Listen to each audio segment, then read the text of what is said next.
pretty dead being an old surgeon. I can't see, but I gotta keep operating. You know, seriously, it's pretty good actually being an older or mature surgeon. You know, can actually be the best part of your career for several reasons. Although we live in a youth culture, actually getting older as a doctor or surgeon is in some ways a blessing in disguise. Let me tell you why.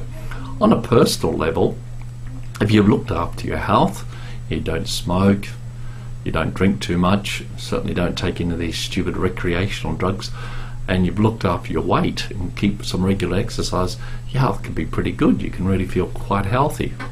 Well, you know, 55 plus. And also, your marriage, well, you've probably been divorced. Hopefully you've chosen well in your second marriage, you know, and you've finally got some sort of conjugal or family happiness there.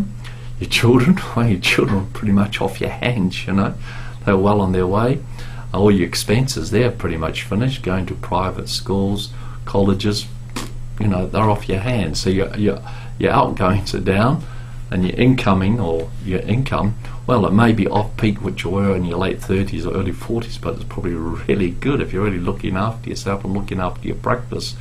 So you've got maximum income, and not too many people to spend it on now, maybe on number one for a change. And hopefully your pension or superannuation is looking healthy if you've paid some attention to that over the years. So on a personal level, things are looking pretty good.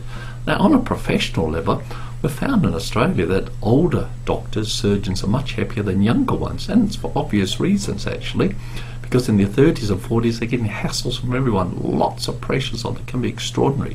When you're older, you've fought all the battles, you know how to get around all these professional associations, stupid insurance companies, ridiculous public hospital medical boards and everything. You've earned all your scars. You know how to deal with these people, not to let them get you down so much. And being financially secure, you don't have to take so much CRAP from all these people. You know, as you get older, you can actually enjoy your work. It's actually a time built on all your training and the experience, which is very important in surgery for making good decisions, just like an airline pilot. You can actually now start to really enjoy your surgical work, and your patients are going to benefit from it. So from being an older surgeon, whatever you're going to call that, maybe 55 plus, it's actually one of the best parts of your career.